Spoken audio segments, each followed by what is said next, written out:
La technique du brainstorming est une technique qui consiste à générer des idées d'entreprise à base de chaque secteur d'activité donné. Donc aujourd'hui dans notre chapitre 3, nous allons parler de la technique du brainstorming. C'est quoi le brainstorming et comment élaborer la technique du brainstorming pour avoir des idées d'entrepreneuriat rentables. Merci de suivre cette vidéo jusqu'à la fin et bien avant de commencer, permettez-moi de me présenter. Je suis Laurent Ponabo, jeune entrepreneur et e-commerçant. Et sur cette chaîne, je parle de l'entrepreneuriat, du business et des finances. Alors, si tu t'es pas encore abonné, prends juste 30 secondes pour t'abonner et let's go. Donc, thème 3.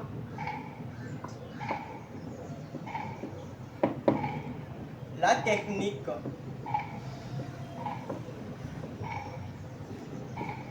du brainstorming.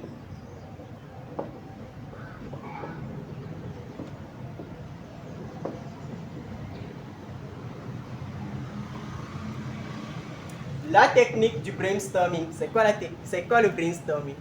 Donc, le brainstorming est une technique de génération d'idées. C'est-à-dire quoi? Nous voulons lancer une entreprise dans un secteur donné. Donc, que ce soit dans le secteur agricole ou bien de l'informatique.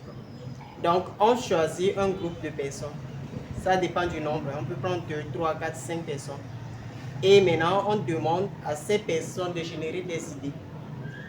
Donc, c'est-à-dire penser à toutes les possibilités d'idées d'entrepreneuriat qui existent dans ce secteur-là.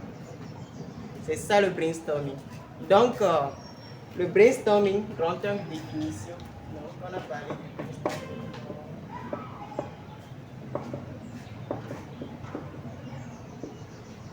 Définition. Donc, comme je le disais, c'est une technique de génération d'idées qui a eu lieu, bien, qui est fondée en 1940. Donc, en 1940, par Alex Osborne. Donc, par Alex Osborne qui a développé cette technique d'élaboration d'idées. Maintenant, dans l'élaboration de ces idées, il y a des règles à respecter. C'est-à-dire quoi? Je vous mets à 3 par exemple. D'élaborer ces idées selon le secteur d'activité. Vous devez suivre des règles. Donc, première règle, dans l'élaboration du brainstorming, des idées d'entrepreneur, il est interdit de se moquer des gens. Il est carrément interdit de se moquer des gens. Les idées les plus inutiles sont acceptées. Donc, c'est la deuxième règle. Et la première règle, c'est de ne pas se moquer des gens. oui, la deuxième, c'est d'accepter toutes les idées, même les plus inutiles. Sont acceptées. Et la troisième? Maintenant, la troisième règle consiste à prioriser la qualité plutôt que la quantité plutôt que la qualité. C'est-à-dire quoi? Le nombre est plus important que la quantité de l'idée. Peu importe la façon dont les idées sont inutiles, utiles, quoi que ce soit, c'est la qualité qui est plus importante. Donc, on peut avoir des milliers d'idées, mais juste sachant que nous voulons peut-être que 5 idées de business. Donc, après ça, maintenant, on va filtrer dans les 100 idées pour trouver peut-être 5 idées les plus probables. C'est ça la méthode du brainstorming. J'explique. Je veux dire juste que la définition. La méthode du brainstorming, oui, je disais que le brainstorming consiste à générer des idées d'entreprise.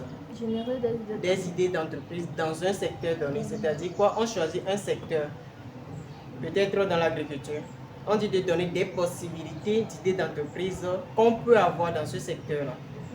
Et maintenant, on fait un groupe de personnes. On vous dit, générer des idées. Voyez tout ce qui est possible à générer. Peu importe. On ne veut pas la qualité, mais la quantité. Donc, tout ce qui vous passe par la tête, dites-le. Écrivez-le quelque part. Tu vois? Donc, c'est ça le brainstorming. Ok, allons-y. Donc, maintenant, nous allons pratiquer. Donc, je vais choisir juste, comment dit-on, un secteur d'activité. Dans l'agriculture que j'aime bien. Et nous allons parler des différentes idées que nous pouvons faire sortir dans ce domaine-là, dans l'agriculture. Donc, je vais mettre l'agriculture. Aujourd'hui, j'aime bien l'agriculture. Tu sais cultiver. L'agriculture. Aujourd'hui, si j'ai l'argent, je pars cultiver et je laisse mon emploi. Je suis très sérieux, Ah bon? Donc, dans l'agriculture, je disais, nous allons voir, selon vous, quelles sont les possibilités qu'on peut avoir, les possibilités d'idées d'entrepreneuriat qu'on peut avoir dans l'agriculture. Dans l'agriculture. Oui, vos propositions. La production des tomates. La production des tomates, oui, c'est une idée. Et après, On va tracer le nombre d'idées qu'on peut trouver. Oui. La faire, production de tomates. c'est-à-dire, oui, produire les tomates et les transformer en tomates fraîches. Transformation des tomates, oui. Disons que Toutes les idées sont acceptées. la transformation de tous les légumes. Oui, transformation des légumes tomates, ok. Ok. Oui. Et après, qu'est-ce qu'on a? Il y a aussi les tubercules. Oui, plantation vente. des tubercules. La plantation et la vente de ces tubercules. Non, on ne peut pas commencer par là. En tout cas, ce qui est si on transforme pour vendre. Donc, oui. on ne peut pas citer ça. On produit, après, on vend. Ouais, donc on laisse ça dans la production. Puisqu'on produit pour vendre. Ah, ok. Bon, il y a encore aussi. Je peux donner. Pour les matières premières, on peut parler du soja aussi. Tout est accepté, plantation de soja. C'est-à-dire le brainstorming, comme je le disais, toutes les idées d'entrepreneuriat sont acceptées. On ne voit pas si c'est une idée de qualité, de quoi, non. On tient compte de la quantité plutôt que de la qualité. Donc toutes les idées probables dans ce secteur d'agriculture sont acceptées. Donc vous êtes libre de citer. On n'a que 4 dans l'agriculture. Il y en a beaucoup. Hein. Ok, en tout cas, on va résumer Il y en a les beaucoup. plantations juste en un trait. Parce qu'on peut planter tout, hein. Tomates, légumes, tubercules, les céréales, il y a plein. Maintenant, mis à part ça, dans le même secteur agricole, sur un parcelle, qu'est-ce qu'on peut faire d'autre? Pas seulement l'agriculture. C'est vrai que c'est un parcelle agricole, mais on peut faire l'élevage aussi. Habituellement, même les gens le font. Ils ont des parcelles agricoles et ils font au même moment l'élevage. Oui, l'élevage associé à l'agriculture. Oui, l'élevage associé à l'agriculture. On peut le faire aussi. Et quand on parle d'élevage, il y a plusieurs bestioles qu'on peut élever. Il y a les poules, les ruminants et beaucoup d'autres choses en fait qu'on peut. Donc on peut aussi faire la transformation aussi hein, de ces animaux. Puisque on peut les abattre et les vendre. On peut les vendre vivants. On peut aussi les découper et vendre. Donc, dans le secteur agricole, ce que j'aime, on peut planter, on peut transformer. Et avec ces résidus aussi, on peut faire autre chose. C'est-à-dire, avec juste un terrain, on peut faire des merveilles. Beaucoup de merveilles. C'est ça que j'aime dans l'agriculture. Oui, bon, ah oui, ce que tu dis, ça me revient. C'est-à-dire, à base de ces mêmes plantes, on peut produire les engrais naturels. Même les engrais naturels, vous voyez que déjà avoir une parcelle de terrain, c'est déjà très avantageux. Ouais. Dans le pourquoi je dois laisser mon emploi pour faire l'agriculture. Je suis très sérieux. Trouvez-moi au moins 10 hectares et je commence. Waouh! 10 hectares de 10 hectares de terrain, c'est peu, non? Les gens font plus de 100 hectares. Les gens font plus de 100 hectares, mais il faut des moyens. Il faut des moyens. Il faut commencer petit, c'est vrai. Il faut des moyens aussi. Il y en a aussi chose, la nouvelle technologie que je vois maintenant. Là. Et dans ce même parcelle, tu peux faire, au lieu d'arroser toi-même, tu peux faire la plomberie agricole. Ah oui. L'automatisation de l'hydratation, chose à l'hydratation.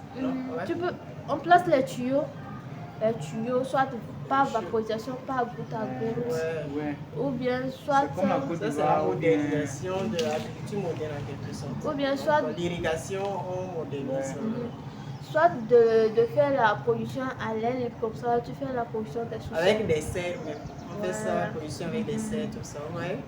Aujourd'hui en Amérique, même pour cultiver la terre, il y a qui restent dans le champ.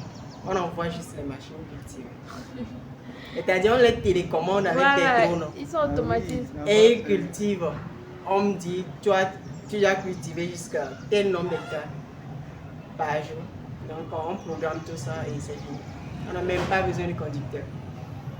C'est l'argent. Même pour l'arrosage, on envoie juste les drones et même les hélicoptères. on arrose. Donc, ils n'ont pas besoin des saisons de la pluie ou quoi. Même pour les récoltes, voilà, même pour les récoltes. Ils produisent leur propre pluie, tout ça. Ils font tout, c'est-à-dire tout, jusqu'à la transformation. Donc, ils sont vraiment, vraiment en avance. Et c'est ce que nous devons nous efforcer aussi pour faire en Afrique.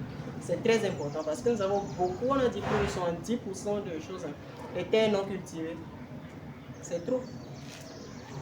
On cultive 30%, on souffre. Pourquoi ne pas cultiver les autres? C'est les moyens. C'est les moyens, donc la raison pour laquelle l'État doit encourager la jeunesse à se virer de ce côté. C'est très important. L'État ne recrute pas. Je suis en direct.